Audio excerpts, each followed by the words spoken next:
إن الحمد لله نحمده ونستعينه ونستغفره ونؤمن به ونتوكل عليه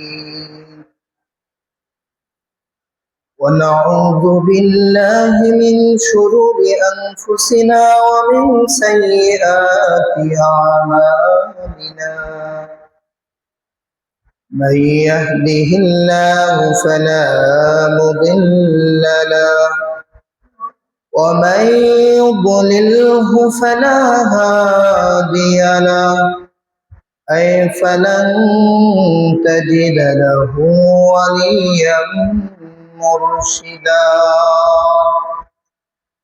ونشهد أن لا إله إلا الله وحده لا شريك له ونشهد أن سيدنا وسندنا وحبيبنا ومولانا محمدا عبد الله ورسوله الذي أرسله بالحق بشيرا ونذيرا وداعيا إلى الله بإذنه وسراجا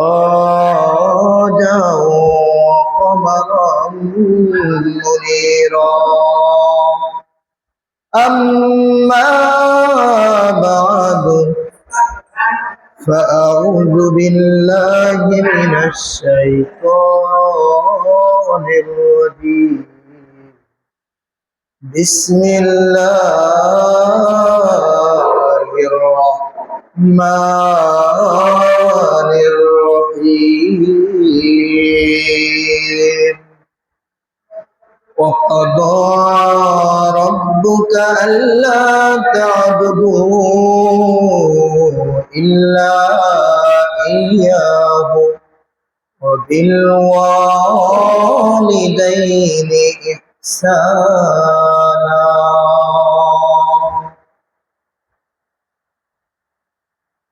وقال النبي صلى الله عليه وسلم الجنة تحت أقدام الأمهات أو كما قال النبي عليه الصلاة والسلام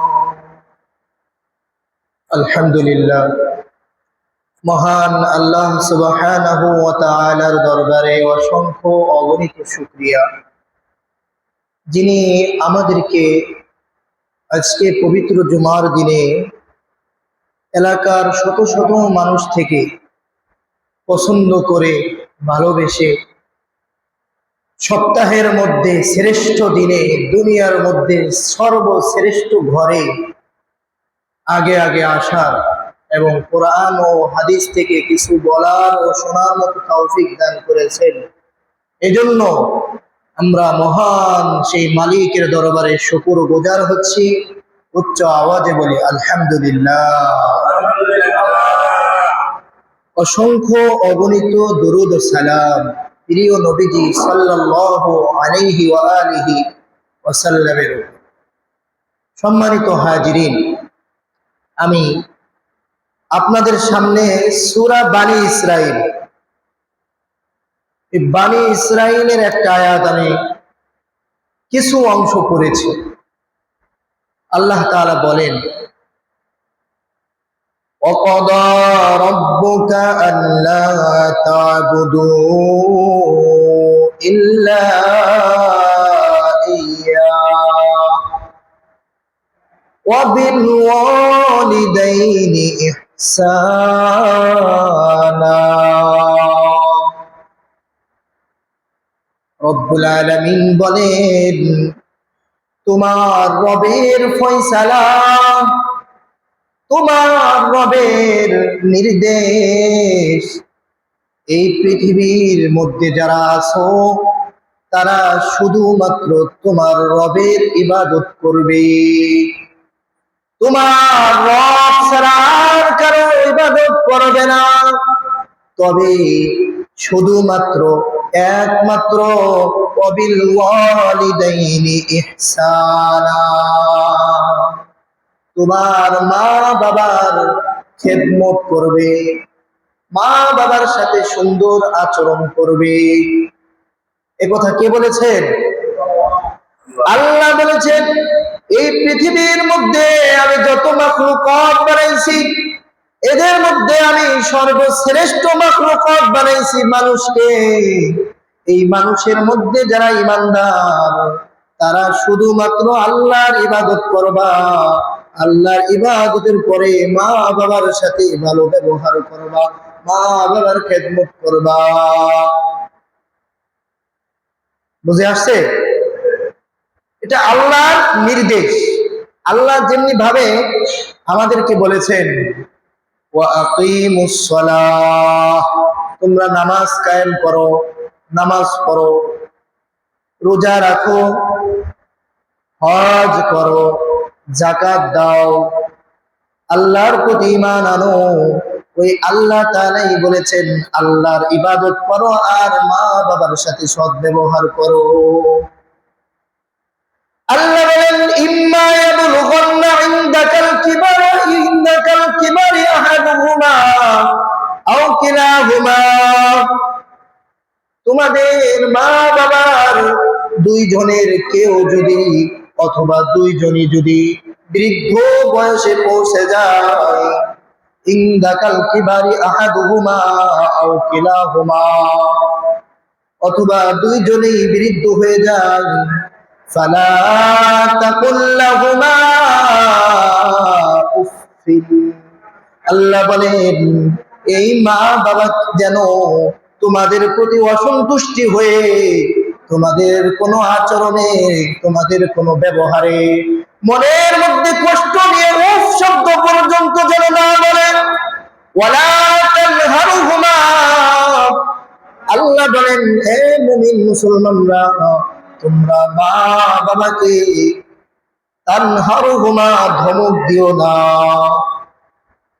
ওয়ালা তানহারুহুমা, আল্লাহ বলেন ওয়াকুল লাহুমা কাওলান কারীমা, মা বাবার সাথে সম্মানের সহিত কথা বলো, মা বাবার সাথে আদবের সাথে কথা বলো, মা বাবাকে সম্মান করো, শ্রদ্ধা করো।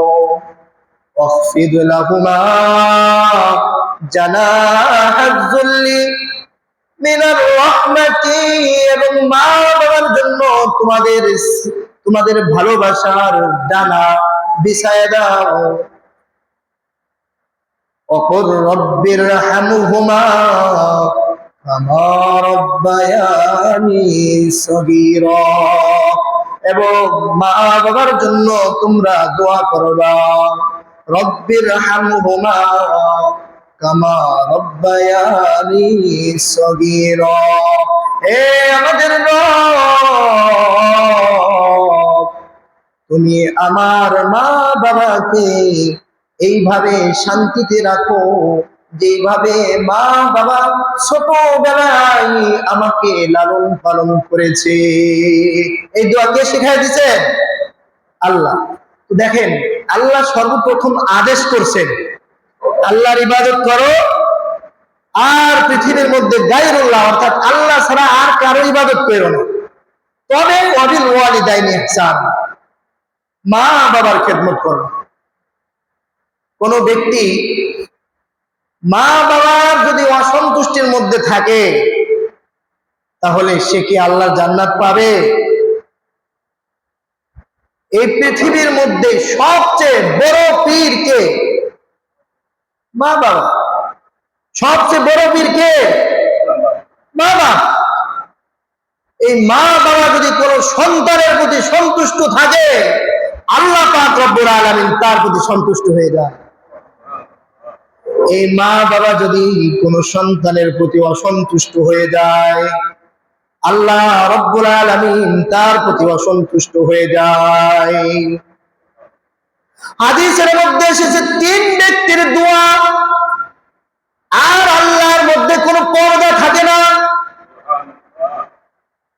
তার মধ্যে এক ব্যক্তি হচ্ছে মা বাবা যদি সন্তানের জন্য দোয়া করে, আল্লাহ পাক রব্বুল আলামিন সরাসরি মা বাবার দোয়া কবুল করে নেন। ওই মা বাবা যদি অসন্তুষ্ট হয়ে কোন সন্তানের জন্য যদি বদ দোয়া করে বসে, আল্লাহ কবুল করবেন কি করবেন না? আল্লাহ বলেছেন তোমাদের মনের অজান্তেও যেন মা বাবাকে উফ শব্দ পর্যন্ত না বলো। মা বাবা যেন তোমাদের কোনো আচরণে, তোমাদের কোনো ব্যবহারে উফ শব্দ না বলে। অর্থাৎ আও কিলাহুমা আহাদুহুমা আও কিলাহুমা, মা বাবা দুইজনের একজন অথবা দুইজন যদি বিরুদ্ধ হয়ে যায়, তখন মা বাবার খেদমত করে, মা বাবার সেবা করে তোমরা মা বাবাকে সন্তুষ্টি করে আল্লাহকে সন্তুষ্ট করে নাও, আল্লাহর কাছ থেকে জান্নাত নিয়ে নাও। মা বাবা সন্তুষ্ট হয়ে আল্লাহ জান্নাত দিবেন। মা বাবা যদি সন্তুষ্ট হয়ে যায়, মনের থেকে যদি দোয়া মা বাবার থেকে চলে আসে, আল্লাহ তুমি আমার এই সন্তানটাকে কবুল করে নাও, আল্লাহ আমার সন্তানকে বিপদ আপদ থেকে তুমি বাঁচাও, মন থেকে যদি আসে আল্লাহ সরাসরি কবুল করে নেন। শুধু হাত তুলে আল্লাহর কাছে দোয়া করতে হবে এমন না। এই পৃথিবীর মধ্যে অনেক ঘটনা রয়েছে, তার মধ্যে নবীজির এক সাহাবী, তার ঘটনাটা আমি বলবো।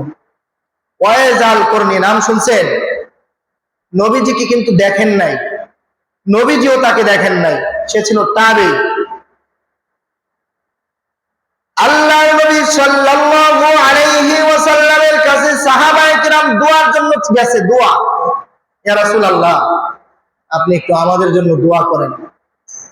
অনেক মানুষ হুজুরদের কাছে বলে না যে হুজুর আমার জন্য একটু দোয়া করেন। তো আল্লাহর নবীর কাছে গেছেন, আল্লাহর নবী বলছেন ওয়াইজ আল করনি নামক এক ব্যক্তি আছে, সে মায়ের খেদমত করে। কি করে? মায়ের খেদমত করে, তোমরা তার কাছে দোয়া চাও। কারণ কি? সে মায়ের খেদমত করেছে, আল্লাহ পাক রব্বুল আলামিন তার প্রতি সন্তুষ্ট হয়ে গেছেন। আর আল্লাহর নবী তাকে দেখেন নাই, জানাই দিয়েছেন আল্লাহ যে অমুক জায়গায় ওয়াইজ আল করনি নামক এক ব্যক্তি আছে, তার কাছে দোয়া চাও। সে মায়ের খেদমত এত করছে, আল্লাহ সন্তুষ্ট হয়ে গেছে। সে যা বলে আল্লাহর কাছে আল্লাহ তাই কবুল করেছে। বুঝতে পেরেছেন? এক সাহাবী জিহাদে যাবে, জিহাদ করা ফরজ। আল্লাহর নবীর কাছে অনুমতি চাইছে, আমি জিহাদে যেতে চাই ইয়া রাসূলুল্লাহ। আল্লাহর নবী জিজ্ঞাসা করেছেন তোমার মা বাবা জীবিত আছে? সাহাবী বলছে হ্যাঁ আমার মা বাবা জীবিত আছে, আমার মা বাবা অসুস্থ। আল্লাহর নবী বলছেন ফাজাহিদ, তুমি তোমার মা বাবার খেদমত করো, এটাই তোমার জন্য জিহাদ। জিহাদ করা কিন্তু ফরজ, নামাজ পড়া ফরজ। কাফের মুশরিকদের সাথে মুসলমানদের যদি ধর্মীয় এবং দেশ আরো কয়েকটা কারণ আছে, এগুলো যদি পাওয়া যায় তখন প্রত্যেকটা মুসলমান নরনারী সকলের উপর যুদ্ধ করা ফরজ হয়ে যায়। নামাজ পড়া যেমন ফরজ, কাফেরদের সাথে অমুসলিমদের সাথে যখন এই কয়েকটা কারণ পাওয়া যায় তখন জিহাদ ফরজ হয়ে যায়। তো ওই জিহাদে যেতে আল্লাহ নবী নিষেধ করেছেন যে তোমার মা বাবার খেদমত করো। মুহতারাম হাজিরিন, আল্লাহর নবী সাল্লাল্লাহু আলাইহি ওয়াসাল্লাম হাদিসের মধ্যে বলেছেন রিদার রাব্বি ওয়া রিদাল ওয়ালিদি, যদি তোমার বাবা মা সন্তুষ্ট থাকে তাহলে আল্লাহ পাক রব্বুল আলামিন তোমার প্রতি সন্তুষ্ট থাকবে। আর যদি তোমার বাবা মা তোমার প্রতি অসন্তুষ্ট থাকে, তাহলে আল্লাহ পাক রব্বুল আলামিন তোমার প্রতি অসন্তুষ্ট থাকবে। মা বাবাকে সম্মান করতে হবে, মা বাবার খেদমত করতে হবে। মা বাবা জীবিত আছে তার জন্য দোয়া করতে হবে, দুনিয়া থেকে চলে গেছে তার জন্য দোয়া করতে হবে। এমন কাজ করতে হবে মা বাবা যেন সুখে শান্তিতে থাকতে পারে, এমন কাজ করতে হবে। আব্দুল্লাহ ইবনে ওমর রাদিয়াল্লাহু তাআলা আনহুকে এক সাহাবী জিজ্ঞাসা করেছে, আমি কি মা বাবার খেদমত করতে পেরেছি, মা বাবার হক আদায় করতে পেরেছি?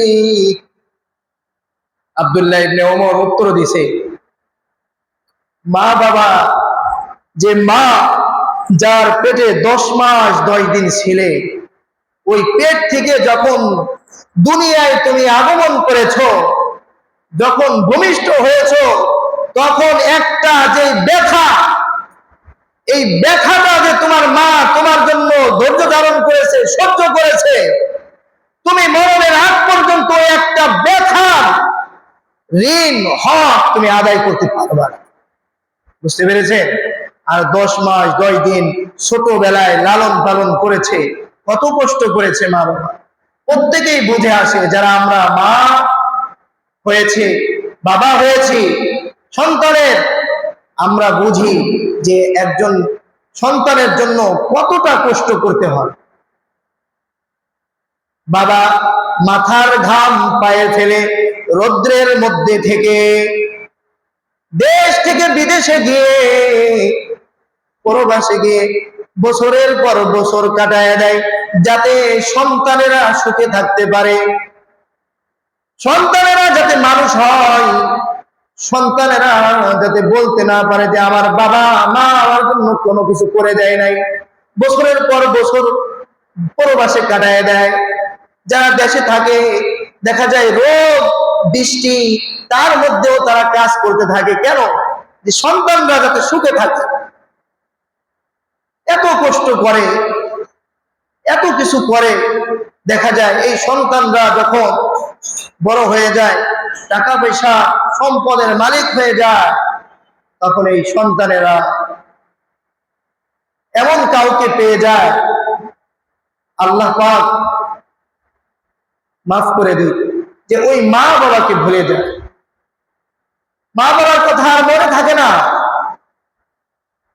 গত 2 মাস আগে আমি একটা পত্রিকায় পড়েছিলাম, 3টা ছেলেই চাকরিজীবী, সরকারি। একজন সচিবালয়ে চাকরি করে, তার মা ঢাকার শহরে একটা বাসায়, নিজেরই বাড়ি, একটা ঘরের মধ্যে পড়ে মরে গেছে। 1 সপ্তাহ হয়ে গেছে, কোনো খোঁজ খবরই নেয় নাই। 1 সপ্তাহ পরে জানা গেছে যে ওই মহিলা মারা গিয়েছে। কত বড় নিমুখ হারাম সন্তান! সন্তান বলে সচিবালয়ে যে চাকরি করে, যে তাকে আমরা চিনি না। নাউজুবিল্লাহ, সবাই বলেন নাউজুবিল্লাহ। পরবর্তী সময়ে আমাদের মাননীয় সরকারের যারা দায়িত্বে আছেন জানতে পেরেছে, তদন্ত করেছেন যে আসলে যে চাকরিজীবী যে সন্তান বলেছে আমার মা না, তারা তদন্ত করে দেখছে যে তার মা পরবর্তীতে তাকে চাকরি থেকে রিজেক্ট করে দিয়েছে। দেখেন, মা মারা গিয়েছে, তারপরেও বলেছে যে আমার মা না, আমি তাকে চিনি না। আল্লাহ আছেন কিনা? মা বলতে পারে নাই, মারা গেছে কষ্টে, কিন্তু সে যে মায়ে নিজে না খেয়ে, যে বাবা নিজে না খেয়ে মাথার ঘাম পায়ে ফেলে সন্তানকে পড়ালেখা করাইয়া চাকরি দিয়েছে, সে চাকরিজীবী হয়ে মা বাবাকে ভুলে গিয়েছে। মা বাবা মরার পরেও আল্লাহ সেই দোয়া কবুল করছে কি করে নাই? বদদোয়া কিন্তু দিতে হয় না, ভিতর থেকে চলে আসে, সন্তানের চাকরি গেছে। সম্মানিত হাজিরিন, আমি বোঝাতে চাই যে মা বাবা যদি কোনোভাবে অসন্তুষ্ট হয়ে ভিতর থেকে কোনো বদদোয়া নিজ ইচ্ছায় কোনো মা বাবা সন্তানকে কখনোই আমার জানা মতে বদদোয়া দেয় না।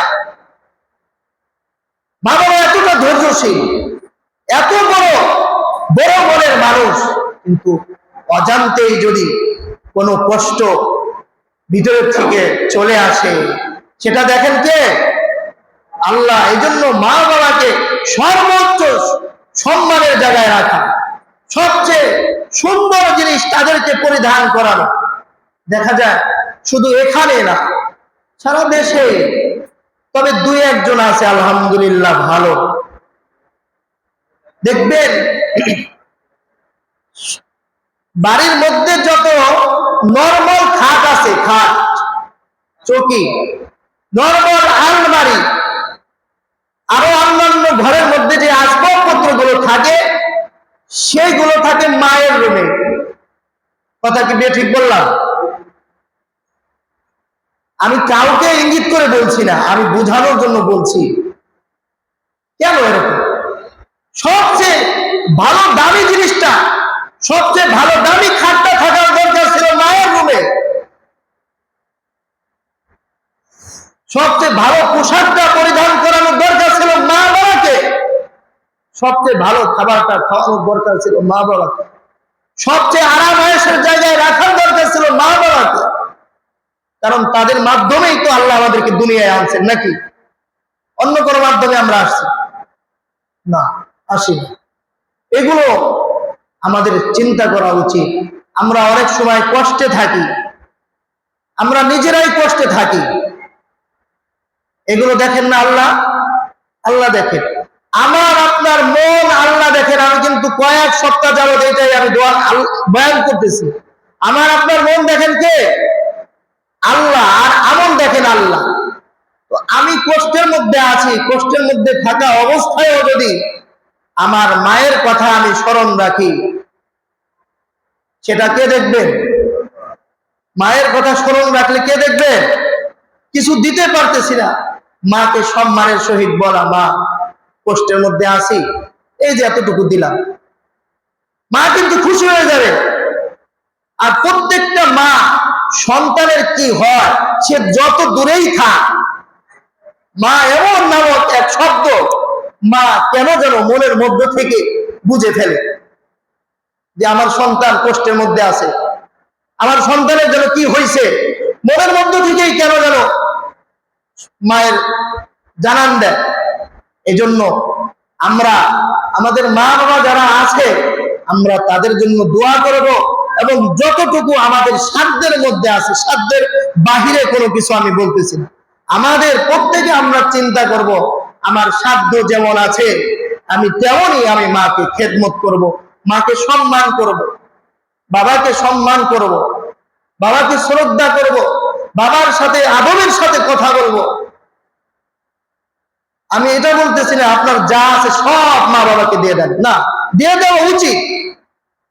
তবে আপনার টার্গেট থাকবে যে আমার বাবা মা যেন কোনোভাবেই কোনো কষ্টে না থাকে।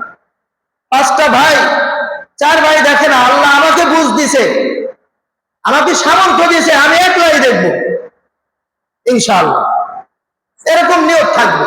কারণ মা বাবা যদি সন্তুষ্ট হয়ে যায়, সন্তুষ্ট হন কে? আল্লাহ। ওই আল্লাহ যার প্রতি সন্তুষ্ট হয়ে যায়, তার কি আর কোনো কিছুর দরকার আছে? নাই। এজন্য আল্লাহর কথা আমার কোনো কথা না। মুহতারাম হাজিরিন, আল্লাহ পাক রব্বুল আলামিন কোরআনুল কারীমের মধ্যে জানায় দিয়েছেন, ওয়াকুর রব্বিরহামহুমা কামা রাব্বায়ানি সগীরা। আল্লাহ দোয়া শিখিয়ে দিয়েছেন,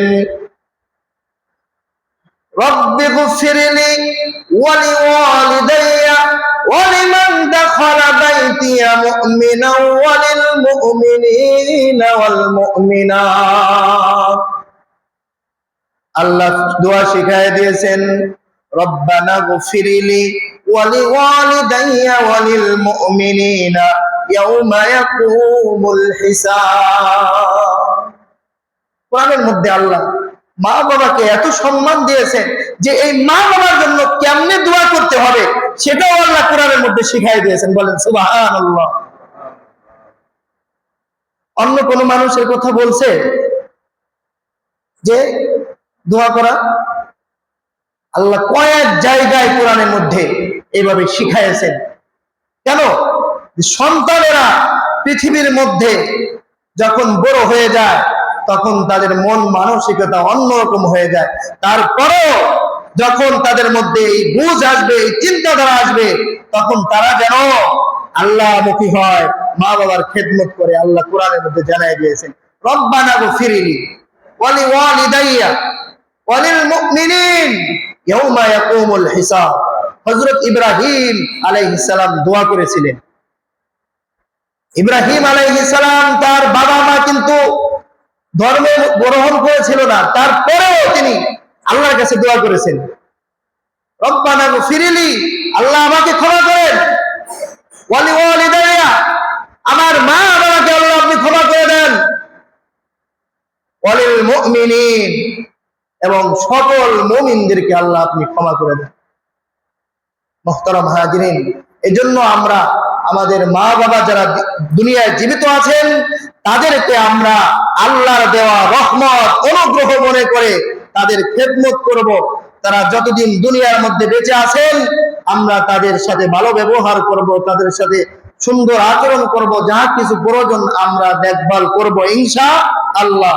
আর দুনিয়া থেকে যখন চলে গিয়েছে অথবা চলে যাবে, আমরা তাদের জন্য আল্লাহ যা কিছু বলেছেন, নবীর মাধ্যমে আমরা যা কিছু জানতে পেরেছি আমরা সেইভাবে করব। তাহলে ইহকালে এবং পরকালে মা বাবাকেও আল্লাহ ভালো রাখবেন, আমাদেরকেও আল্লাহ ভালো রাখবেন ইনশাআল্লাহ। আল্লাহ পাক রব্বুল আলামিন, আমি কোরআন থেকে এবং হাদিস থেকে যে কথাগুলো বলেছি, সর্বপ্রথম আমার মা জীবিত আছে, আল্লাহ তাআলা যেন আমাকেও তৌফিক দান করেন, এবং বাবা চলে গেছেন, আল্লাহ যেন বাবাকে কবর জগতে ভালো রাখেন, জান্নাতের সুউচ্চ মাকাম দান করেন, এবং প্রত্যেকটা সন্তানের বাবা মা যারা দুনিয়া থেকে চলে গেছেন আল্লাহ যেন প্রত্যেকের কবরটাকে জান্নাতুল ফিরদাউস নসিব করেন, এবং যারা জীবিত আছে মা বাবার খেদমত করার তৌফিক দান করুন। আমিন। ওয়া আখিরু দাওয়ানা আলহামদুলিল্লাহি রাব্বিল আলামিন।